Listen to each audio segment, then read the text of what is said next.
Muchas gracias a todos. Hola, hola, buenas noches. Bienvenidos al programa. Yo soy Jaime Bailey. Hoy es jueves 30 de mayo.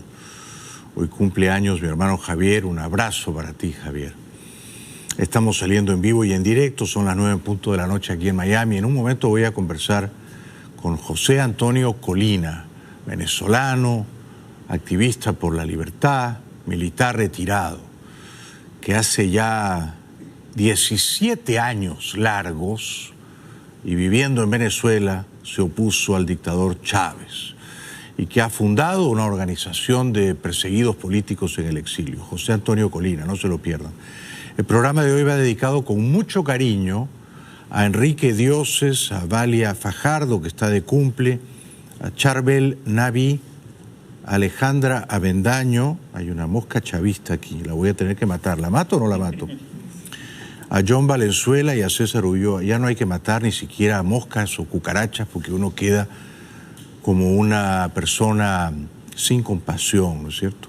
En estos tiempos hay que querer a las moscas y a las cucarachas y a las arañas también. Las quiero, pero a Maduro no. Es un tipo de araña que yo no puedo querer. La tarántula venenosa, bigotuda.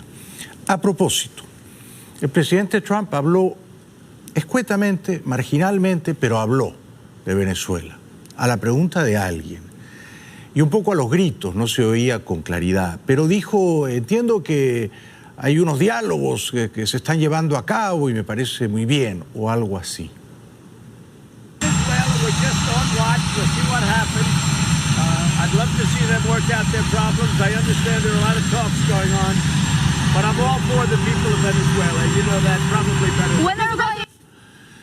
Bueno, entonces dice, ojalá se resuelvan los problemas y entiendo que hay un montón de conversaciones teniendo lugar.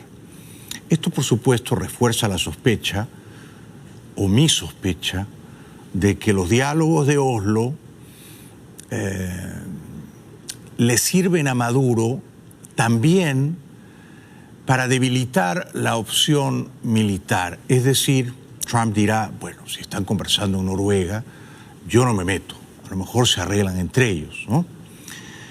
O sea que es evidente que la dictadura de Maduro gana no poco con esos diálogos tramposos de Noruega. Diálogos a los de malicia, de trampa, ¿no? Pero reconociendo a Maduro como el presidente y desconociendo a Guaidó. Entonces ya de partida hay una preferencia claramente expresada por la parte criminal, por la parte amponesca que es la de Maduro. Trump habló también de la colusión de Rusia en su campaña, una colusión que el fiscal Mueller ha negado y que él ahora desmiente categóricamente, con toda razón, porque la verdad es que es un poco mezquino decir que Trump ganó en 2016 gracias al espionaje de los rusos. Eso no es así. O sea, ¿los rusos espiaron a la campaña de Hillary Clinton? Sí. Debido a ello, where the Russians ought to be interfering. This is a mistake on their part. It's not going to lead to an improvement of relations. Entre tanto, hoy se ha divulgado un fragmento de la épica entrevista que Jorge Ramos, estrella de Univisión, le hizo al dictador estalinista bananero Maduro. Veamos un fragmento verdaderamente memorable. Qué gran postura valerosa y combativa la de Jorge Ramos, que no se deja intimidar por los modales prepotentes del dictador bananero. La pregunta es, ¿cuántos prisioneros políticos hay aquí? En Venezuela no hay prisioneros por su pensamiento político, por su ideología. Yo traigo aquí una lista de más de 400 presos políticos. ¿La quiere? Tus listas, tú y tus posiciones. No. Hay más de 400 presos políticos. Mira, la Comisión por la Verdad... No dejes nada que no me lo voy a llevar, ten la seguridad. Tú te llevas tu basurita, compadre. No es de basura, agarra tu basurita, Jorge Ramos. Son prisioneros políticos. Agarra tu basurita, compadre. Son prisioneros políticos, señor Maduro. Mira, vienes a provocarme. Te vas a tragar tu provocación. Esta es la realidad. Te vas a tragar con una Coca-Cola tu provocación. Son todos los nombres de prisioneros políticos. En Venezuela hay un régimen de derecho. Hemos sido víctimas de ataques violentos en varios periodos. En el año 2013, en el año 2014, en el año 2017, en el año 2018 yo mismo fui víctima de un atentado.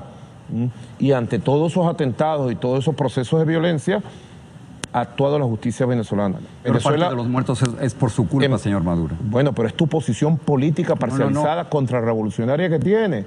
Neomar Lander, 17 años, asesinado por bombas lacrimógenas. Paola Andreina, estudiante, asesinado con un disparo en la cabeza. Byron David, principal. Es muy fácil despachar justicia, Jorge Ramos, es tu justicia. Eres fiscal. ¿Quién ha matado? Eres parte. No, soy un periodista que hace preguntas. No eres periodista. Y cuando uno ve estos muertos... Y mira, no eres periodista. Lo acusan a usted de ser responsable de estos muertos. No juegas juego limpio como periodista. Tú traes... Contésteme lo que quiera, entonces. Nadie le había hecho una entrevista así a Maduro, nadie. Bueno, yo me enorgullezco de ser amigo de Jorge. Jorge es un periodista admirable. Nadie había sometido a ese rigor al dictador Maduro. Y por supuesto el dictador se comportó como tal y abortó la entrevista y decomisó el material. Afortunadamente esto pudo ser grabado y hoy ha sido difundido. Pero que el dictador se refiera a agarra esa basurita o llévate tu basurita a la lista de presos políticos, o sea que rebaje a los presos políticos a la categoría de basura tóxica, desechable, algo nos dice de su catadura moral, ¿no? Entre tanto, hay centenares de militares venezolanos, militares que estaban en actividad y que están en buena forma, en aptitud de combatir en Colombia. Están comprensiblemente mortificados e impacientes, creen que Guaidó los ha abandonado a su suerte y se están organizando para, más o menos pronto, ir a recuperar a su país, ir a recuperar las libertades robadas en Venezuela, es decir, ir a combatir por Venezuela. Uniformes con la bandera de Venezuela estampada, estos 8 hombres que se identificaron como exintegrantes de la policía, el ejército y servicios de inteligencia se reunieron en la frontera con Colombia, desde donde aseguran que liderarán un ataque destinado a derrocar a Nicolás Maduro y entregarle el poder a Juan Guaidó, a quien reconocen como presidente interino. Cuando se habla de operación, es la misión que nosotros tenemos como soldados de libertar nuestro país. O sea, ¿de qué forma lo vamos a hacer? Es planificándonos estratégicamente y tácticamente de una manera militar para nosotros poder entrar militarmente a nuestro país. Yo pienso que si el presidente Trump no usa una fuerza militar rápida, quirúrgica, o una fuerza policial para capturar a los principales cabecillas de la narcodictadura, no es una mala idea organizar un ejército de liberación, ¿no? Comandado en la vanguardia por estos valerosos muchachos, pero fortificado también por profesionales de la guerra. Los hay aquí, como en Canadá, como en Australia, como en Sudáfrica, como en Israel. Son, desde luego, profesionales de la guerra que cobran unos honorarios más o menos elevados, pero lo que eso costaría es insignificante con lo que se conquistaría a cambio, que es la libertad de Venezuela. Algo que verdaderamente no tiene precio, ¿verdad? Así que esa puede ser una otra avenida por explorar, una avenida, para mí, mucho más prometedora que los diálogos ridículos, infructuosos, obviamente fracasados de Noruega.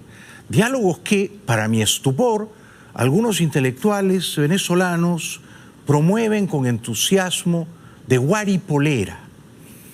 Dicho lo cual, el director de Fronteras de Colombia, o sea, un señor que trabaja para el gobierno de Duque, parece que trabajara para la dictadura de Maduro, porque dice que, como los militares venezolanos en Colombia se están agrupando y están tratando de armarse para ir a combatir en su país, él bien pronto podría ordenar que los arrestaran, porque están violando las leyes de Colombia. ¿Para quién trabaja este señor?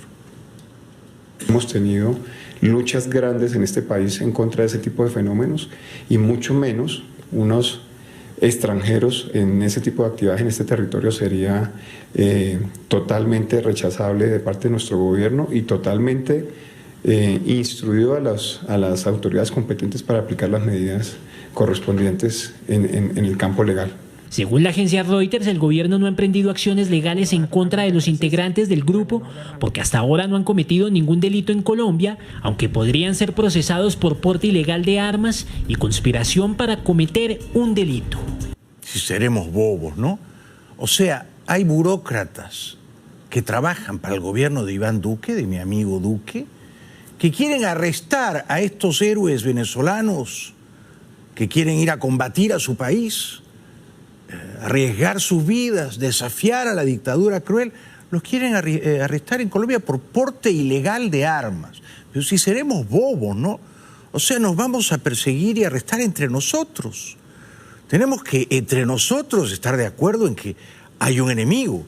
El enemigo no es el militar venezolano que está en Colombia, que quiere ir a combatir en Venezuela contra nuestro verdadero enemigo. La verdad que todo esto a mí me deja muy descorazonado. Hasta que sale un tonto en Caracas, como este tonto insigne, conspicuo, diplomado, que van a ver a continuación. Esto me costó trabajo encontrarlo. Es una pieza de humor, ¿no? Este sujeto no lo advierte, pero él es un comediante involuntario. Y entonces, primero amenaza a la gente de que viene una invasión militar pronto, inminente, y luego arenga a la gente a que se defienda con mazorcas de maíz. Dice que las mazorcas de maíz hay que arrojarlas a los tanques, a las turbinas de los aviones o en las cabezas de los soldados invasores. Fíjense, pero además lo dice muy en serio, ¿eh? ¿Cuál es el arma de nosotros para combatir? La producción. La producción.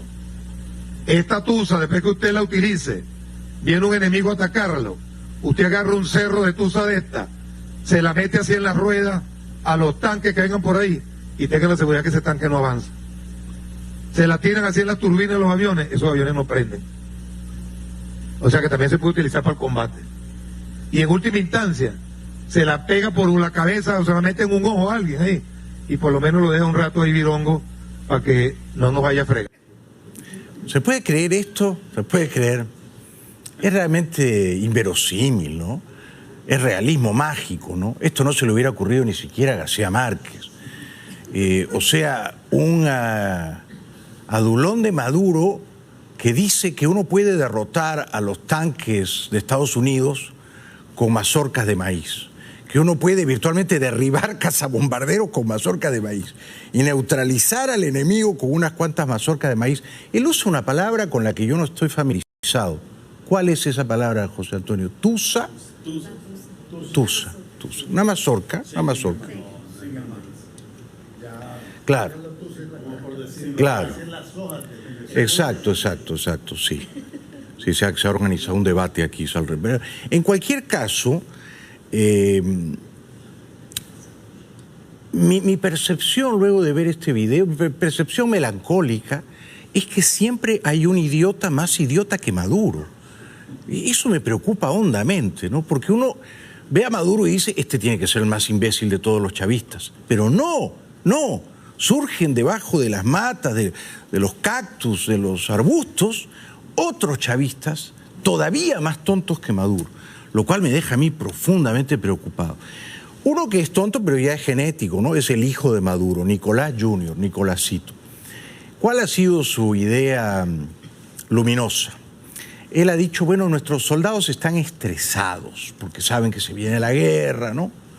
Muchos de ellos van a perder la vida, va a ser una contienda desigual, entonces, ¿cómo podemos ponerlos de buen humor? Y se le ha ocurrido ponerlos en el gran patio de la academia militar, ponerlos a bailar.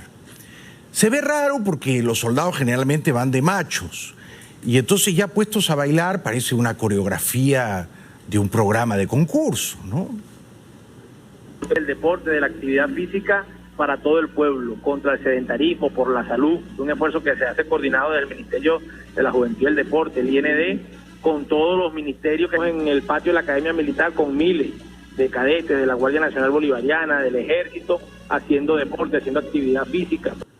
Bailando, todos bailando, un poco a regañadientes me parece, ¿no?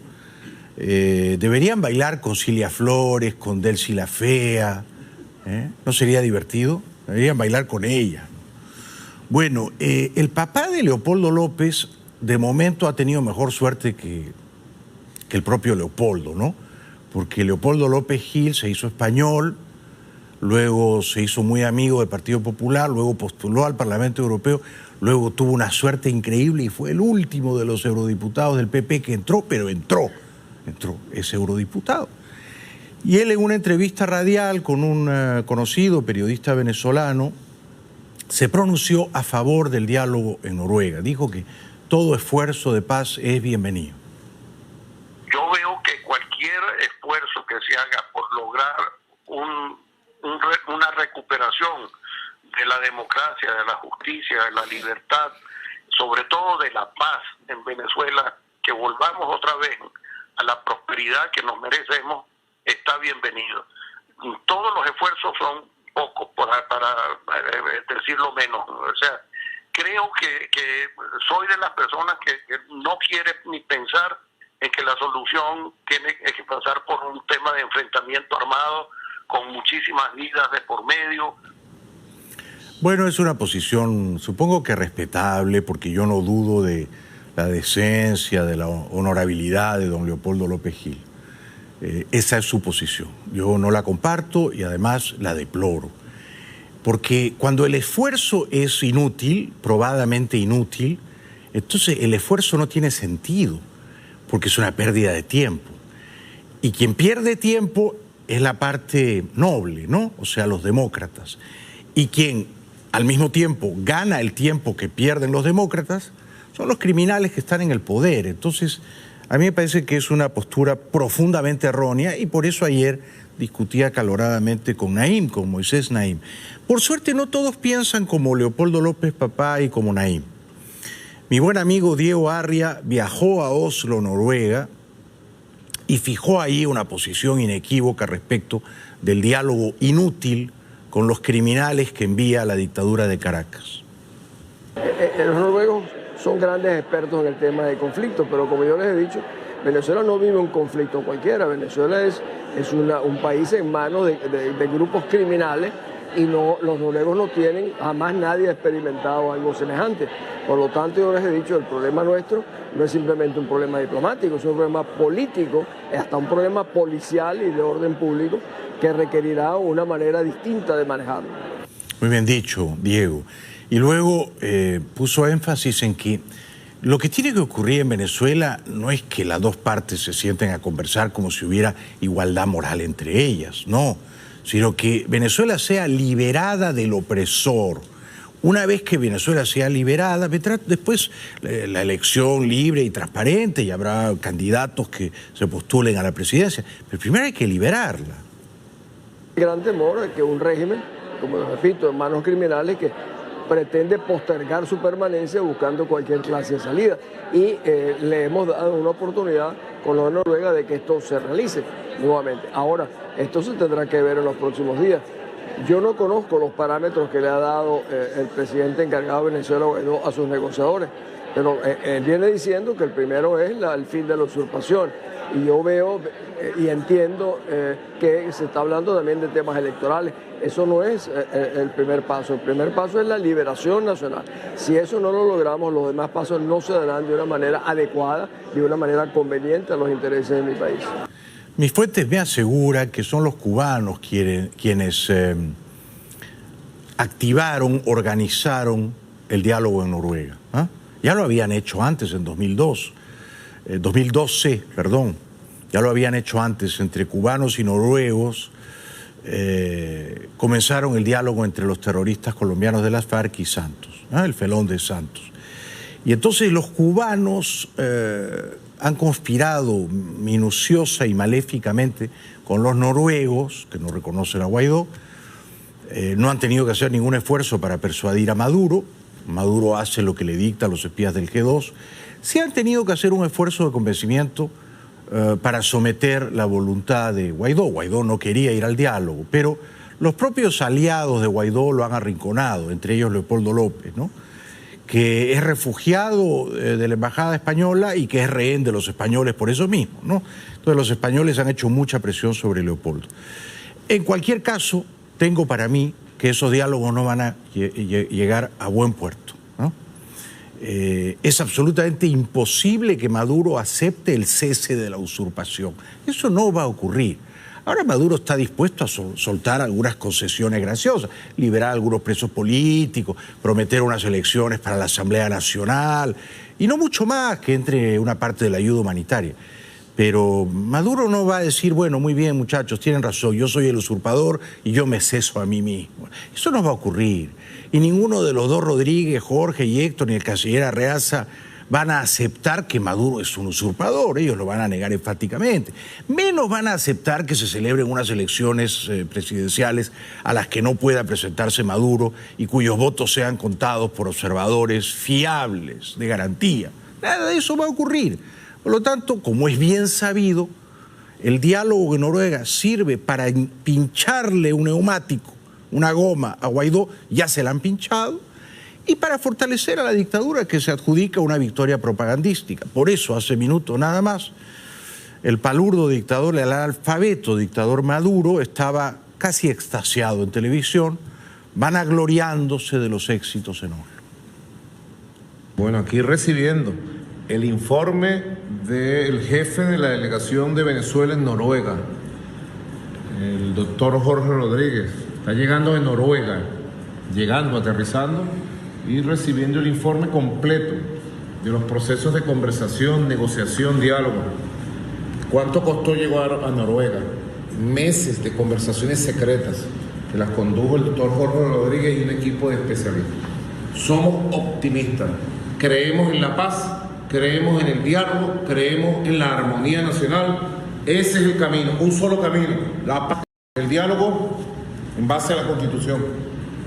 Noruega, buenas noticias, sigamos avanzando. Avanza él, avanzan sus negociadores y avanzan a expensas de quienes retroceden, ¿no? Que son Guaidó y los suyos. Guaidó, al enviar delegados ya a 2 rondas en Noruega, y la primera vez de una manera un poco a escondidas, a hurtadillas, creo yo, y dicho sea de paso, yo lo sigo respaldando, que socava un poco su credibilidad y se dispara en los pies. Luego, saber que el jefe de la delegación de Guaidó es Stalin González, a mí, la verdad, me provoca un ramalazo, un escalofrío, ¿no? Porque no creo que ese muchacho esté en aptitud de negociar con una mente retorcida como la de Jorge Rodríguez o como un sujeto taimado como es probadamente Arreaza, ¿no? O sea, le faltan tablas a este Stalin González para ir a representar a la democracia venezolana. No está representando a Guaidó, él está representando a la democracia venezolana que ha sido vulnerada, que ha sido humillada, que ha sido prostituida. Y esos criminales uno no tiene que hablar con ellos, es tan simple como eso. Bueno, vamos a la publicidad, luego vamos a seguir repasando un poquito más la actualidad y luego voy a conversar con José Antonio Colina, un brillante militar retirado venezolano que por suerte no se engaña con los diálogos de Oslo. Les recuerdo que mi restaurante favorito aquí en Miami es La Fontana, siempre lo recomiendo con mucho entusiasmo. Y nadie me ha dicho que ha salido decepcionado de La Fontana. Al contrario, la gente sale encantada y con ganas de regresar. La Fontana.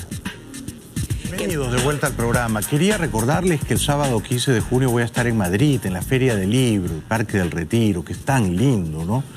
Y voy a estar firmando ejemplares de mi más reciente novela, Pecho Frío. Es una novelita en clave de humor, un poco delirante, un poco esperpéntica, sin grandes pretensiones literarias, ¿no? Con el único propósito de, si acaso, hacer reír al lector. O sea que nos vemos el 15 de junio, sábado, en Madrid, en la caseta de Alfaguara, porque verán que hay un montón de kiosquitos, pero yo voy a estar en la caseta de Alfaguara, 7 de la tarde. En un momento voy a conversar con José Antonio Colina, no se lo pierdan. Un valeroso, honorable militar retirado venezolano, que ayer publicó un tuit interesante sobre el diálogo un tanto áspero, pero saludable, que yo tuve aquí con Moisés Naim.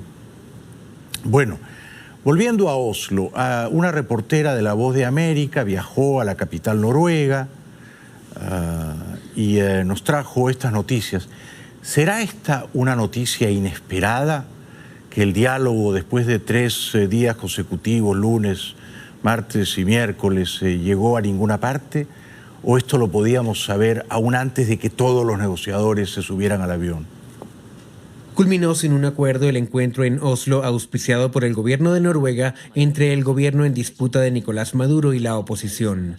A este respecto, el presidente del Parlamento Latinoamericano Capítulo Venezuela, Ángel Medina Davis, señaló que la oposición continuará en la búsqueda de una salida democrática que permita que los ciudadanos se expresen libremente. Lo primero es entender que Oslo o Noruega no es la única opción. Es una de las tantas opciones que siempre hemos hablado de la unidad democrática.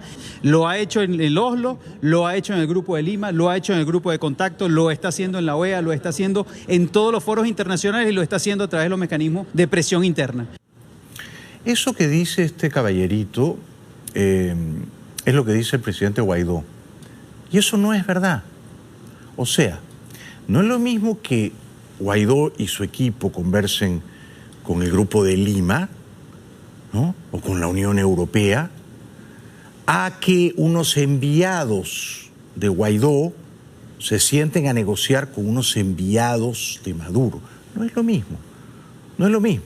Entonces no trate de confundir a la gente, señor, porque más vale que en esto seamos transparentes. El presidente Guaidó ha cambiado de opinión.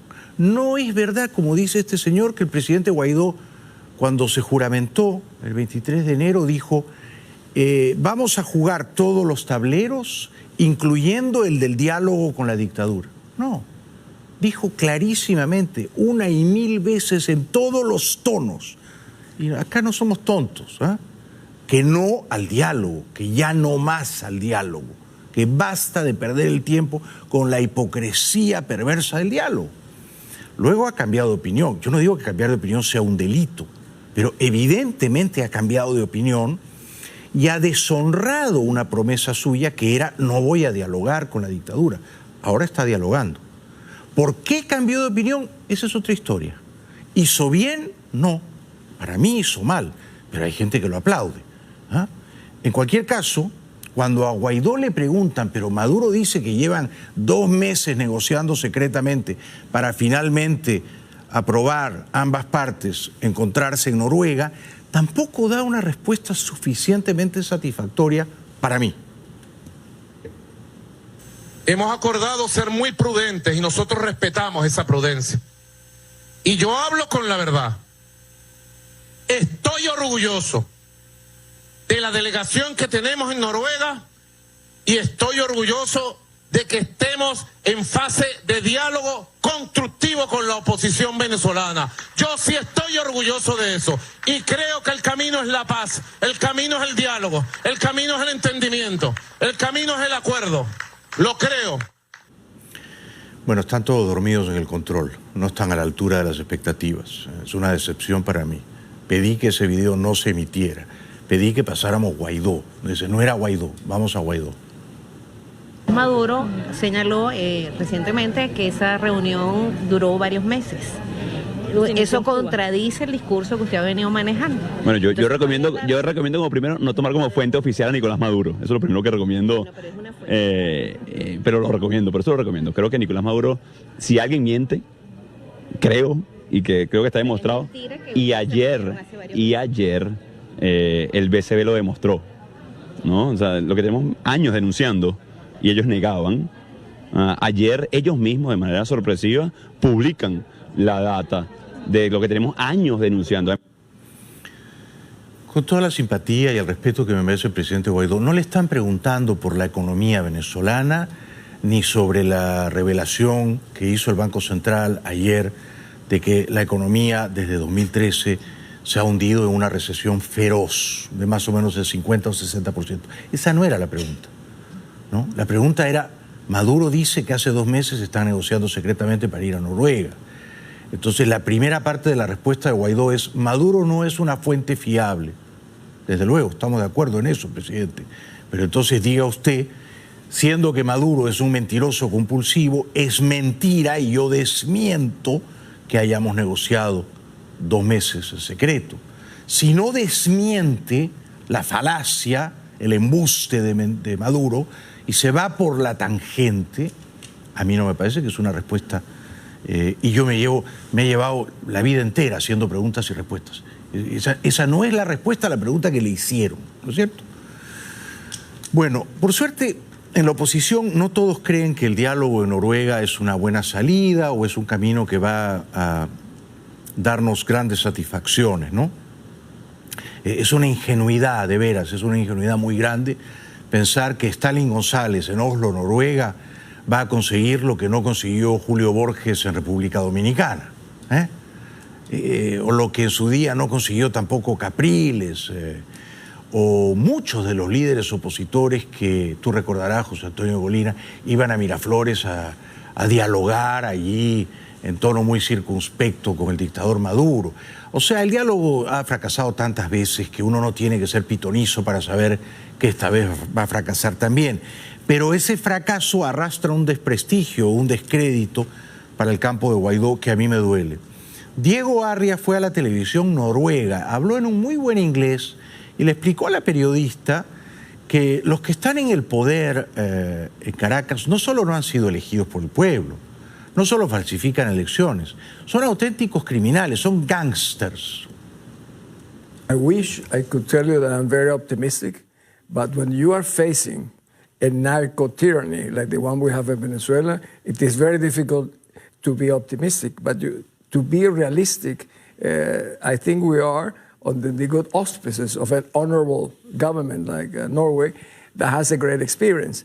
But no one ever before, not even in Norway, have dealt or negotiated in a situation where criminal gangs are in control of a government. And I believe that goes beyond diplomacy. Estuvo brillante, yo me vi toda la entrevista, nuestro buen amigo Diego Arria, que tendría que ser algún día, como mínimo, canciller de la Venezuela libre, ¿no? Luego trató de explicar en la televisión noruega por qué el diálogo es funcional a la dictadura de Maduro, por qué La Habana ha diseñado la telaraña del diálogo en Noruega y por qué los noruegos son parte cómplice en el urdimbre, en el tejido delicado de esa telaraña en la que atrapan a Guaidó. You know, we don't have too much hope in them, if you ask me, my personal opinion. They have been failing. They always try to gain time. They know that the international community is supporting us. 54 or 60 of the Western democracies are supporting our government. So we never had so much international support like we do have now. Mm-hmm. And of course, they're trying, I believe, they don't have nothing to lose. They will always be gaining time if they entertain us in negotiations. Bueno, anoche entrevisté al brillante intelectual venezolano, escritor, periodista Moisés Naim. Yo lo tenía casi como un sabio, pero me llevé una decepción, ¿no? Me sorprendió muchísimo que él aplaudiera el diálogo en Noruega. También me sorprendió el tono un poquito prepotente y condescendiente de sus primeros minutos aquí, prohibiéndome especular, cuando el análisis intelectual de un periodista generalmente supone también la conjetura, la especulación, la predicción. El tono un poquito autoritario, como de sabio, aquí mando yo. Me recordó un poquito al tono mandón de Poleo en su día. Y yo le recordé a Naim, sorprendido por su postura a favor del diálogo, decepcionado por su tono desdeñoso cuando yo planteaba el uso de la fuerza militar, bien medido ese uso, bien selectivo, seguramente quirúrgico, entrar y salir para derribar a la dictadura de Maduro. A él eso le parecía que no tenía mucho sentido, que era una chifladura, un extravío, ¿no? Pero yo le dije, oye, me sorprende porque además recuerdo que en nuestra última entrevista yo abogaba apasionadamente por el embargo petrolero, para dejar sin dólares a la caja chica de la dictadura de Maduro. Y tú te opusiste a ese embargo petrolero, un embargo que por suerte entró en efecto a principios de este año y que anunció el secretario del Tesoro y que ha dejado sin dólares frescos a Maduro, a no ser por los que consigue vía el narcotráfico, y que ha dejado sin la mitad de la gasolina que Venezuela consume día a día. Venezuela consume más o menos 200.000 barriles de gasolina diarios, pero solo es capaz de producir la mitad. Naim ayer negó que él hubiera estado en contra del embargo petrolero y yo le dije, Moisés, yo tengo buena memoria, tú estabas en contra del embargo petrolero. Bueno, uno de los dos tenía mala memoria, me parece que era Naim el que no recordaba bien. Yo no voy a decir que mintió a sabiendas, pero me parece que la memoria le jugó una mala pasada, porque lo que yo dije era la verdad. Y este pequeño fragmento de aquella conversación hace exactamente 2 años, creo que lo demuestra. Yo espero y he abogado para que nunca haya un embargo petrolero de los Estados Unidos a Venezuela. Ojalá nunca suceda. Porque primero que nada dejarán de venderle a Estados Unidos, le venderán a otro lado, pero sobre todo le van a hacer daño a un pueblo que ya está muy, muy maltrecho. No hay peor embargo y peor daño al pueblo venezolano que las sanciones económicas que le impuso el Imperio del Norte que ocupa Venezuela. El Imperio del Norte no Estados Unidos, sino Cuba. Las sanciones que le impone La Habana a Venezuela son enormes y son las que tienen a la gente en la calle pidiendo comida. Bueno, fue una frasecita graciosa la del Imperio del Norte, y no me refiero a Estados Unidos sino a Cuba, yo se la celebré. Pero yo dije la verdad, ¿no? Él estaba en contra del embargo petrolero y su argumento era: vas a lastimar a la gente más pobre. Lo dijo así, ¿verdad? No solo él, mucha otra gente opinaba lo mismo, ¿no? Pero con ese mismo argumento de vas a lastimar a la gente más pobre, entonces también se oponen a que Estados Unidos pueda utilizar un cuerpo militar de élite para libertar, para emancipar a los venezolanos.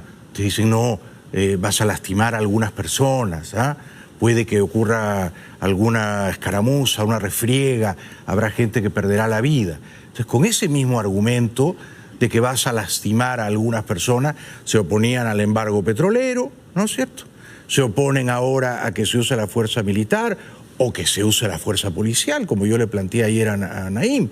Porque Naim decía, pero ¿qué otra alternativa hay aparte del diálogo? El diálogo es la única alternativa, hay que ir al diálogo, siempre es una maravilla el diálogo. ¿En serio, Moisés? Yo no lo creo, yo no lo creo. Y se lo dije ayer, ¿no?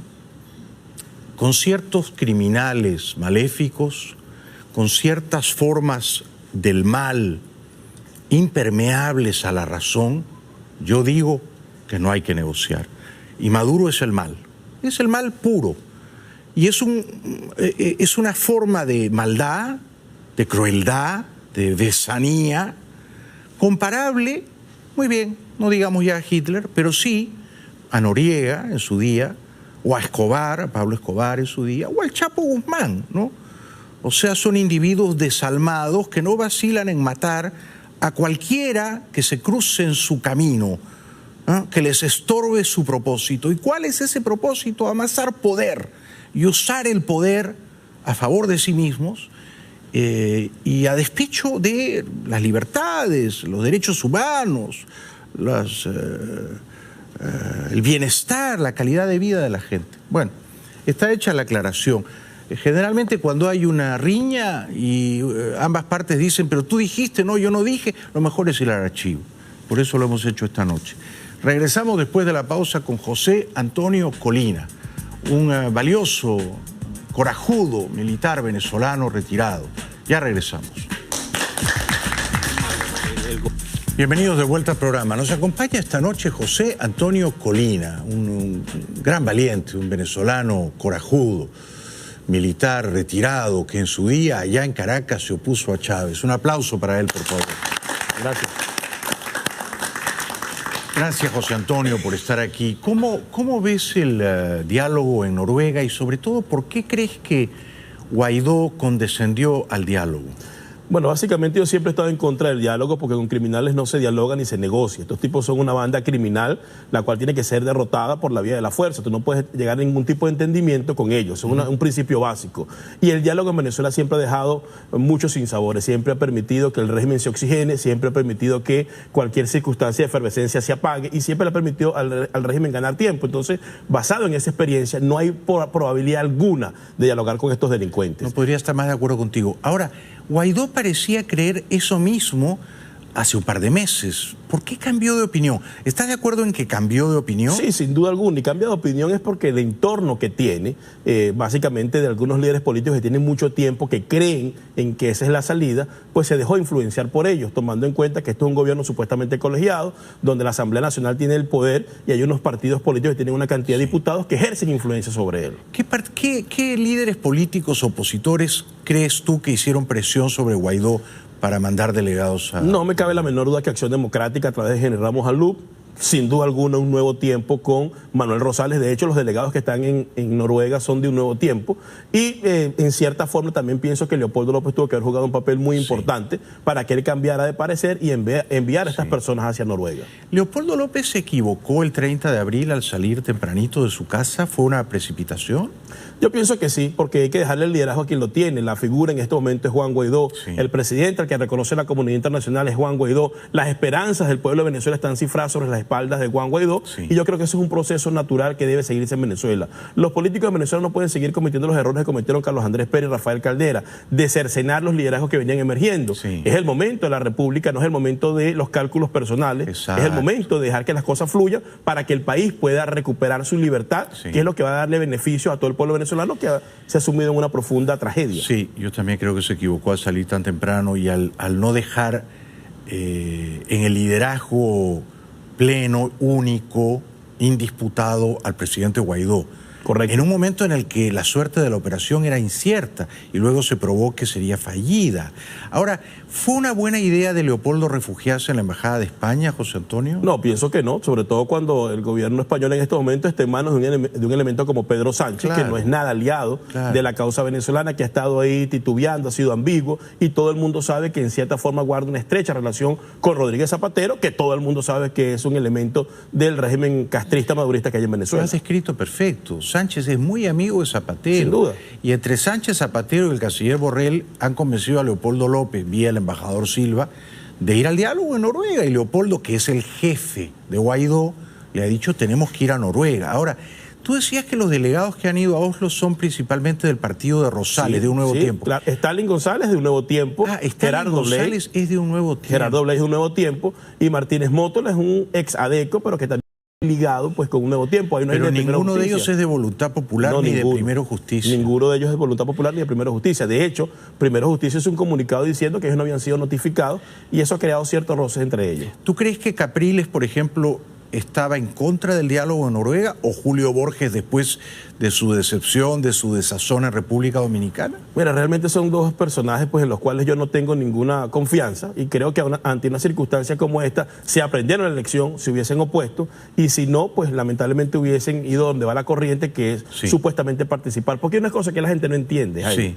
Muchos han dicho, bueno, pero es que si planteaban una elección con un nuevo CNE, aunque planteen una elección con un nuevo CNE en Venezuela, es inaceptable permitir que Maduro participe en ella. Además de eso, en este momento histórico de Venezuela, estos señores están vistos como narcotraficantes, corruptos, violadores de derechos humanos, y están en la mirilla del mundo. Si uno va a un proceso electoral con esa gente, aunque pierdan, se convierten en la oposición legítima. Y eso es lo que no se puede permitir en estos momentos. Estoy totalmente de acuerdo, pero además no perderían. O sea, el nuevo CNE lo van a nombrar los malos, lo van a nombrar Maduro y los suyos, no seamos ingenuos. Maduro no va a aceptar una derrota electoral, no va a entregar el poder, tú lo sabes. Por supuesto que estamos claros en eso. Además que así lo aceptara, estarían convirtiendo a una pandilla de delincuentes señalados por el mundo entero en una oposición legítima que no se le puede tocar. Y eso es un craso error. Y ya lo que hay que dejar claro, Jaime, en estos momentos en que el pueblo venezolano se está muriendo de hambre y no tiene medicina, lo primero que quiere el pueblo de Venezuela es que no haya impunidad, que exista justicia y que todos estos corruptos que le robaron su dinero vayan y enfrenten pues su proceso judicial. No habrá paz, querido José Antonio, no habrá reconciliación si no hay justicia. Es correcto. La justicia tiene que obrar, tiene que castigar a los criminales y después Venezuela se va a reencontrar, ¿no? Ahora, ¿por qué, por ejemplo, no un intelectual tan prestigioso como Moisés Naim anoche, por qué apoya el diálogo si él sabe lo que tú y yo sabemos, que nunca funcionó y que tampoco va a funcionar esta vez? ¿Por qué el papá de Leopoldo López desde Madrid apoya el diálogo? ¿Cómo explicas tú eso? Porque yo creo que son personas bien intencionadas. Lo que pasa, Jaime, es que lamentablemente en estos momentos en Venezuela hay una gran cantidad de boliburgueses, hay una cantidad de dirigentes políticos que están buscando la manera de ver cómo le echan mano a la transición en Venezuela. Sí. Ellos entienden que si en este momento se produce una salida a la fuerza, que es lo correcto, se va a ir el madurismo con su banda de criminales, pero también se van a ir sectores de la oposición que han sido corruptos, se van a castigar a todos aquellos empresarios que se han beneficiado del erario público, del dinero de los venezolanos, y eso no les conviene. Ellos tienen que buscar a toda costa controlar el proceso de transición en Venezuela. Y la transición que a ellos les conviene es una transición negociada, es una transición dialogada, donde estos individuos que le han robado el dinero a los venezolanos y que muchos de ellos se encuentran en los Estados Unidos, en el mundo entero, vayan y queden sus crímenes impunes.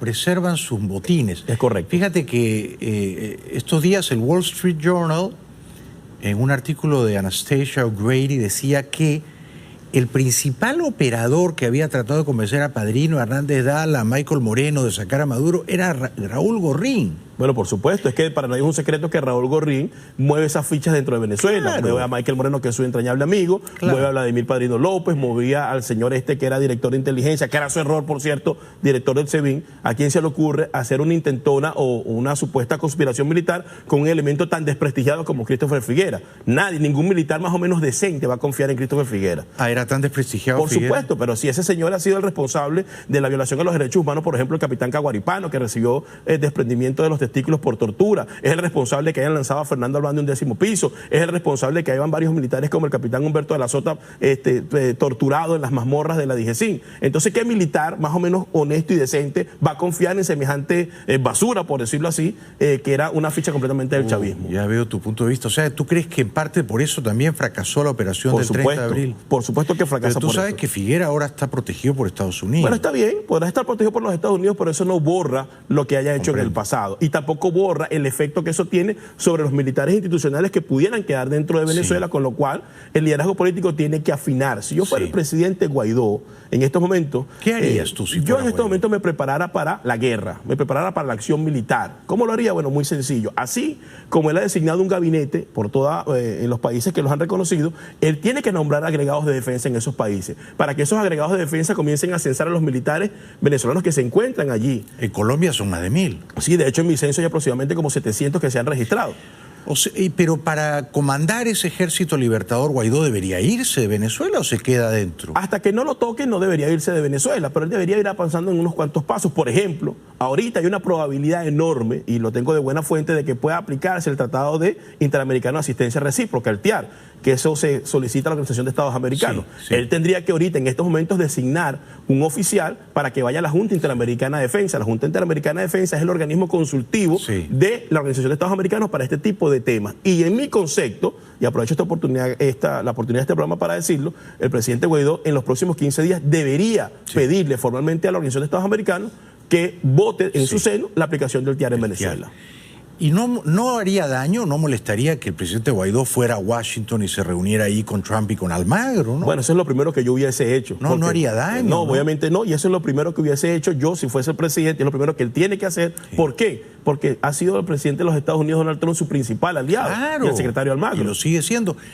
Ahora, me parece que tú ves las cosas con absoluta claridad, ¿eh? Absoluta claridad. ¿Qué tipo de acción militar, quizás corta, rápida y eficaz, crees que el presidente Guaidó debería comandar, organizar, proponerle a Trump, por ejemplo? ¿Cómo lo visualizas tú? Tú que eres un militar de toda la vida. Lo primero que yo haría sería tener organizados a los militares que están en el extranjero y en el exilio. Sí. Es lo primero que haría, tenerlos organizados y tenerlos más o menos censados para poder organizar como una especie de fuerza que pueda en un momento determinado actuar, bien sea antes, durante o después. Y lo segundo que haría es buscar una conexión entre eso y los militares institucionales que están dentro del país, que los hay. Y estoy seguro que en su momento están buscando algún tipo de comunicación con Juan Guaidó, a quien reconoce como presidente de la República y comandante jefe de la Fuerza Armada. Con esa base, me viniera a los Estados Unidos a persuadir al presidente Donald Trump o hablarle de que necesitamos ayuda para poder materializar esa acción internamente en Venezuela, tomando en cuenta que el país ha sido tomado por narcotraficantes y delincuentes. ¿Qué tipo de ayuda? Digamos, ¿a ti te parece que unos bombardeos selectivos sería una ayuda suficiente como para quebrar a la dictadura o para romper la lealtad militar a Maduro? No, aquí sería más bien una operación de extracción, de agarrar los principales objetivos, Nicolás Maduro, Diosdado Cabello, Tarek El Aissami, Néstor Reverol, Vladimir Padrino López, y tomarlos. Una vez que le quites las cabezas al régimen, se desploma por completo. No podría estar más de acuerdo. Ahora, esa operación de entrar y salir, de extracción, como se hizo con Bin Laden en Pakistán, ¿es viable? ¿Es militarmente posible? ¿O habría una resistencia formidable en Venezuela que impediría el buen éxito de esa operación? No, es factible, es completamente factible, sobre todo por el nivel de desorganización que existe en este momento dentro del país, donde Maduro básicamente tiene que apoyarse en funcionarios paramilitares para garantizar el control que tiene sobre la población. Nadie los quiere. Por supuesto que no. Nadie los quiere. A Maduro lo va a entregar Cilia, debe estar harta de él, ¿no es cierto? A Padrino lo van a entregar cualquiera de sus amantes, que tiene varias. Hay cosas que no se dicen en la televisión. En estos momentos, todos esos elementos que te acabo de nombrar se movilizan internamente con 400 guardaespaldas, chalecos antibalas, paranoia elevada, porque ellos saben que eso puede ocurrir. Sí, y cuando yo te decía que el presidente Guaidó debe prepararse para la guerra, es porque así Nicolás Maduro se vaya del poder ahorita por sus propios medios, o sea, decide abandonar el poder. Cuando tú tomas la presidencia de la República para controlar un Estado que está anárquico y neutralizar al ELN, a los paramilitares, al terrorismo internacional, a los narcotraficantes, necesitas tener una fuerza con cual neutralizarlo. ¿Y de dónde vas a sacar esa fuerza? Tienes que sacarla de lo poco que tengas adentro y de lo mucho que tienes afuera, más el apoyo internacional. Y en eso tendría que trabajar en este momento Juan Guaidó para poder garantizar la transición y la gobernabilidad en Venezuela. Prepararse para la guerra. Sí. Ese es mi mensaje para él. Nosotros hemos ido avanzando en esa materia. Bueno, no todas las guerras son abyectas. Hay guerras nobles, ¿no? Por supuesto. Hay guerras, toda guerra es indeseable, pero hay guerras que son inevitables, que son urgentes. En nombre de la libertad, a veces hay que usar la fuerza. Vamos a la publicidad y seguimos con el gran José Antonio Colina. Un aplauso para él, por favor. Bueno, estoy conversando con José Antonio Colina, que es un heroico militar venezolano retirado en el exilio, pero impaciente por volver, ¿no? Y tú estás dispuesto a combatir, ¿no, José Antonio? Por supuesto, esa es la esencia de todo militar. Eso nunca se olvida, aunque uno tenga mucho tiempo fuera de la Fuerza Armada. ¿Desde dónde te gustaría combatir? ¿Desde la frontera colombiana o brasileña? A mí me gusta más otra frontera que por situaciones estratégicas, pues no te la voy a mencionar. Ah, ok, comprendo. Y cuando has hablado de agrupar y organizar a los militares venezolanos en el exilio, eso implica, por supuesto, armarlos, ¿no? Bueno, primero, en esta primera fase, lo que estamos haciendo es un censo para saber dónde están, cuál es su condición en este momento, si están en situación de actividad. Situación de actividad quiere decir que si tuvieran que reingresar a la Fuerza Armada, estuvieran en tiempo de servicio activo. Y si realmente tienen disposición de regresar a Venezuela. Eso es lo primero. Casi todos tienen esa disposición. Sin duda alguna. De hecho, una gran cantidad de los que han contestado el censo, que son más o menos como 1.500, son capitanes, mayores, tenientes coroneles, y todos han mostrado su disposición de regresar. ¿Y cuando se fueron, dejaron sus armas o las...? No, obviamente las dejan en Venezuela, pero eso realmente el tema del armamento no es un gran problema en una etapa importante. ¿Por qué? Porque, bueno, el armamento lo puedes conseguir siempre, y si tienes los recursos para hacerlo, lo puedes conseguir. Y hay una frontera muy grande. Ahora, si tienes el armamento y no tienes quien lo utilice, ahí viene el problema. Entonces, estamos preocupados porque realmente haya el recurso humano para esa acción. Que desde mi punto de vista puede ir en 3 etapas. En esta etapa en la que nos encontramos ahora, no descartemos, que la gente lo vea lejano, que haya una rebelión militar dentro del país, porque lo que no ocurrió el 1 de mayo que estaba previsto, pudiera ocurrir luego. Eso está latente allí. Eso puede ocurrir en cualquier momento. En cualquier momento. Eso está ahí. Lo segundo que puede ocurrir es que se pongan de acuerdo los países de la comunidad internacional y decidan intervenir en Venezuela si se aplica el TIAR. Eso puede pasar. Improbable. Pero que aunque eso pase, tienes que tener un grupo de militares organizados para que ingresen al país también, acompañen.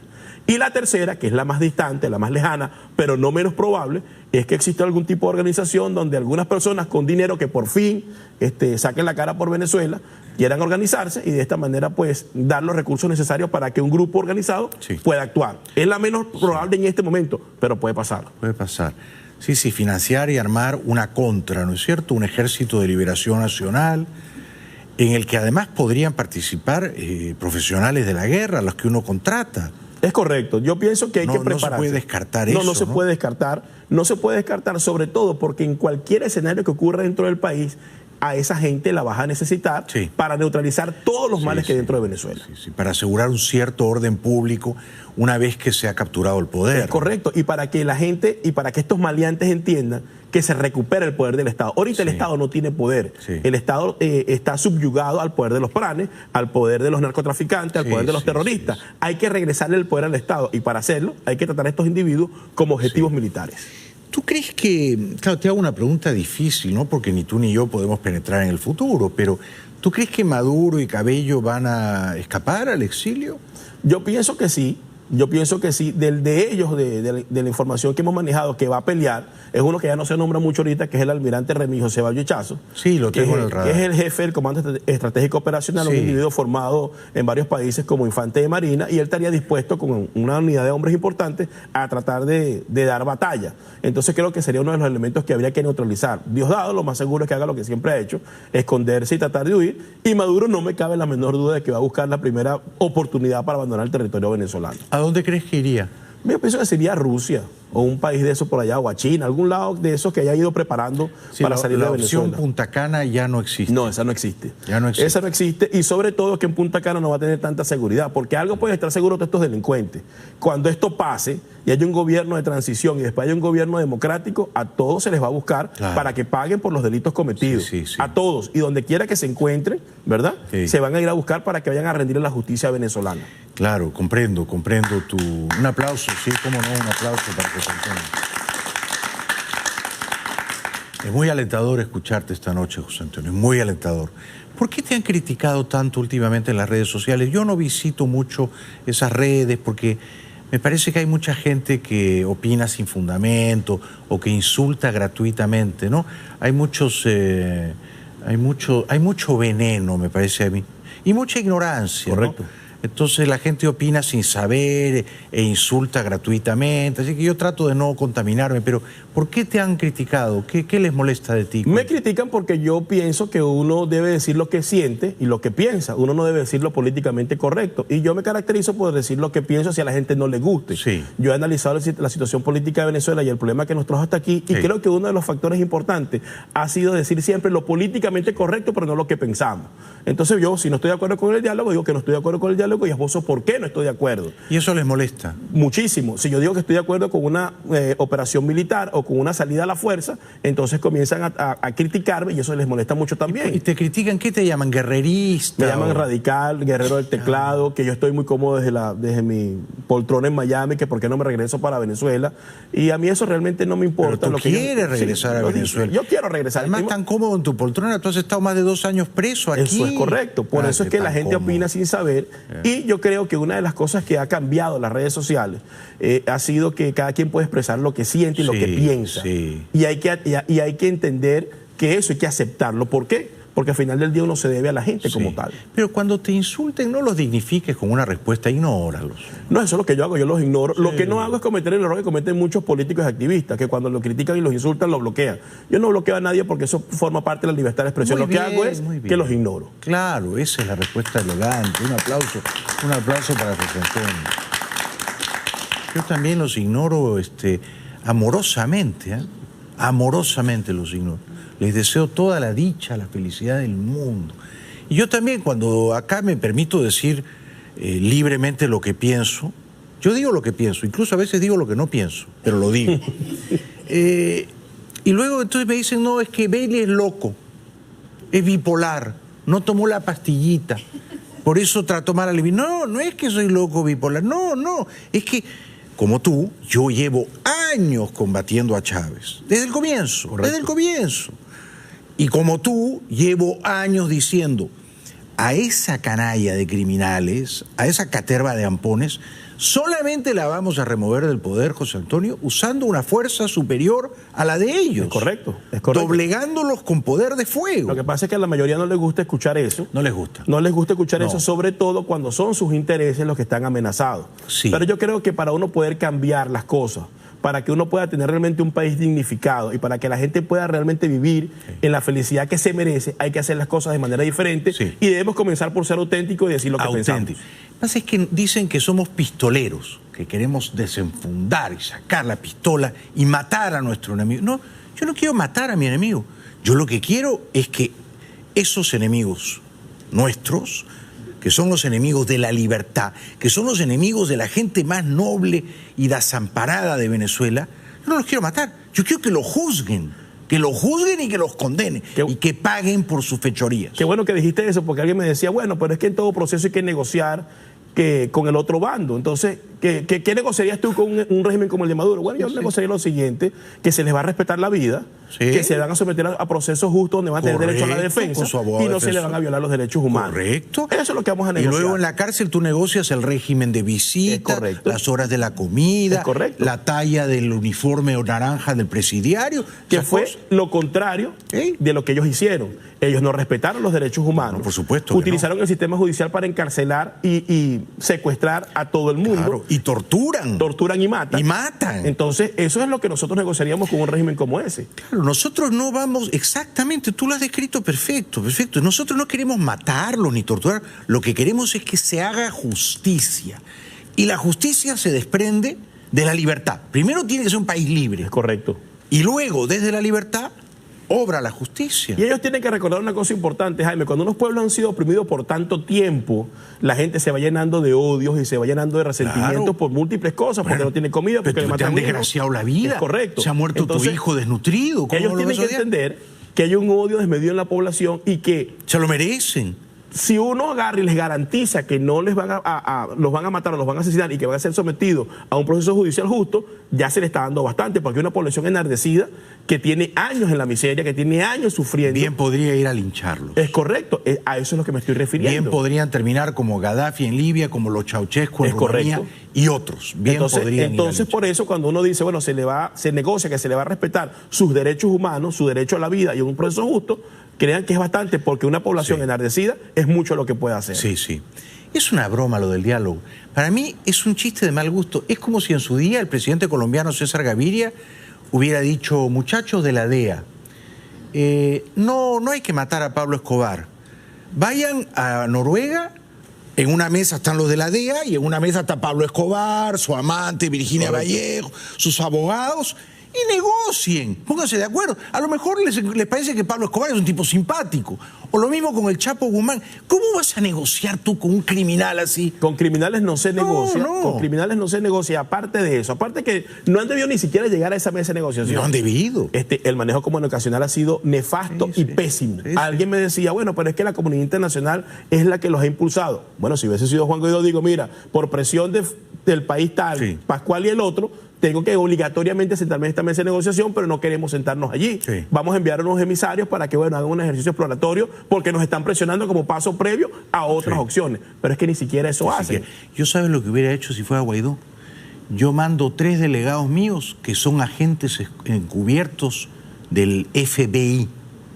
Y apenas se sientan en la mesa Jorge Rodríguez, Héctor Rodríguez y Garreaza, mis agentes encubiertos los arrestan a los 3 y nos los traen aquí. Eso es una buena idea. Eso hubiera sido una gran negociación. Es una gran idea. ¿No es cierto? Por supuesto que sí. Ya está. Después seguimos negociando. Le dice a Maduro, manda 3 más y nos vemos en Noruega. Para que sigan cayendo. Claro. Pero yo pienso que hay un mal manejo comunicacional y creo que a partir de esto el presidente Guaidó tiene que aprender y tiene que entender. Lo queremos ayudar, presidente. Correcto. Estamos con usted. Entonces, nosotros queremos que usted triunfe. Tiene que entender que hay una población que está creyendo en él, que tiene sus esperanzas cifradas en él y que es necesario honrar ese compromiso. Y yo no estoy haciendo encuestas, pero es mi presentimiento. No poca gente que creía en Guaidó se ha llevado una pequeña desilusión con esto del diálogo. Sí, es verdad. Y yo pienso que el trabajo ahorita debe ser protegerlo, porque de una u otra manera el presidente Guaidó representa la esperanza de millones de venezolanos dentro y fuera del país, pero también él tiene que entender que tiene que rodearse de la gente más calificada. Por ejemplo, yo me acercara mucho más a María Corina, me acercara mucho más a Diego Arias, me acercara mucho más a Antonio Ledesma. Yo tendría que escuchar a otras voces que me están diciendo, avanza por un camino que es distinto a lo que han planteado, lo que hasta ahora ha sido infructuoso en Venezuela. Bueno, eso ha estado brillante, José Antonio. Yo creo que Guaidó debería hablar contigo, debería llamarte y escucharte. Presidente, hable con Colina, y nómbrelo, que te nombre agregado militar Lo bueno ¿Hay un agregado militar aquí en Estados Unidos? Sí, el que era del chavismo, que ahora se pasó, o sea, lo reconoció él como presidente, un buen oficial, por cierto, el coronel Silva José Gregorio, que tenía mucho tiempo aquí, 15 años en los Estados Unidos. Pero se cambió de Sí, obviamente, yo lo conozco desde Venezuela, pero yo pienso, lo bueno de esto, Jaime, es que cuando uno no lo escuchan de manera privada, porque uno envía los mensajes, para eso están los medios de comunicación. Sí, exactamente. Que esto lo y van el a ver. mensaje siempre llega. Llega. Nos has llegado al corazón y eres un valiente y un patriota, y Venezuela te necesita. Muchas gracias. Si yo fuera presidente de Venezuela, a ti te nombro mi ministro de la Defensa, plenipotenciario. Un aplauso para José Antonio Correa. Gracias. Regresamos después de la pausa. Excelente. De Venezuela. La BBC de Londres ha hecho un reportaje absolutamente devastador sobre los niños enfermos que se mueren en Venezuela por falta de atención médica.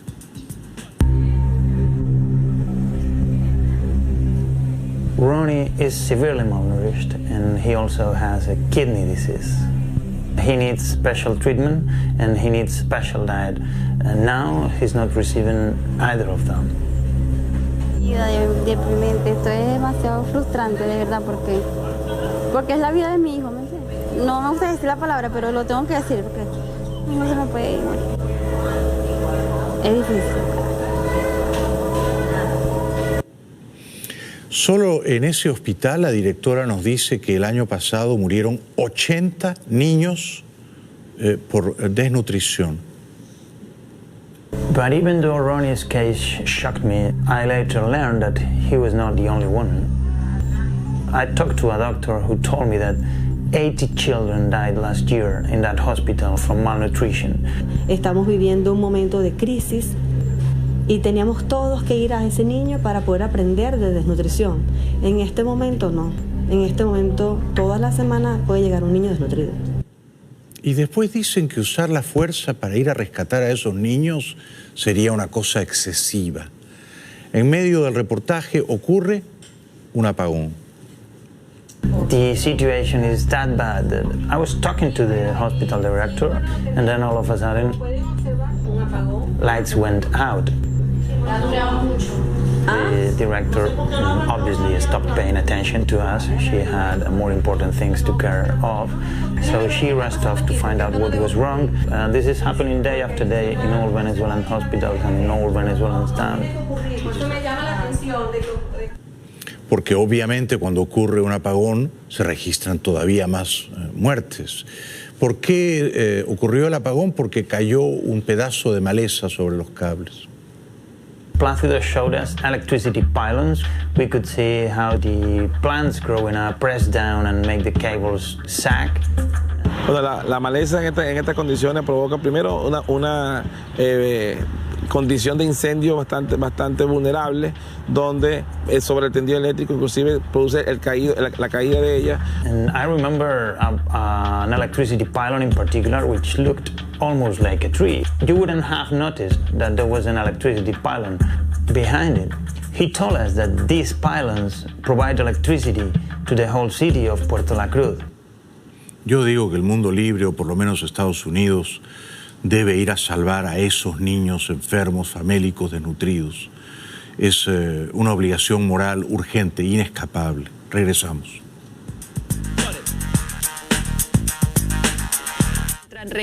Bueno, este video es crudo. A una pobre taxista en Nueva York le dieron una paliza. El conductor era un auténtico canalla, el pasajero. Drive faster, please. Excuse me, man. If you're gonna be disrespectful, I'll just pull over right now.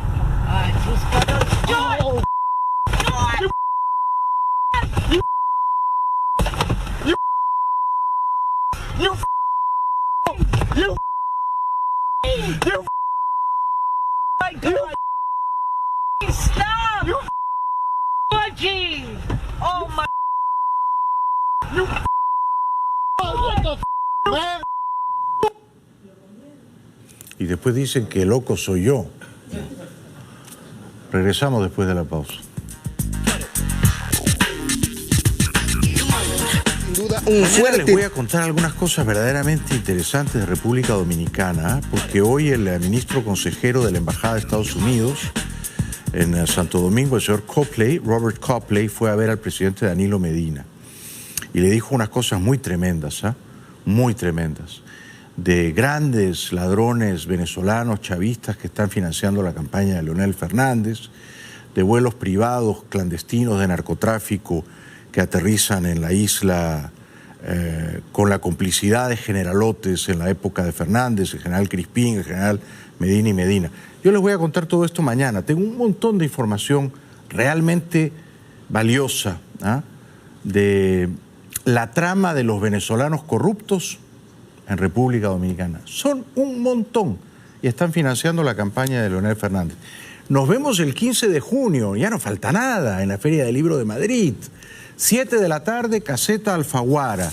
Por último, saludos a Maday Díaz, a Ramón Díaz, a Lourdes Díaz, bueno, a todos los días, ¿no? Gracias, buenas noches, hasta mañana.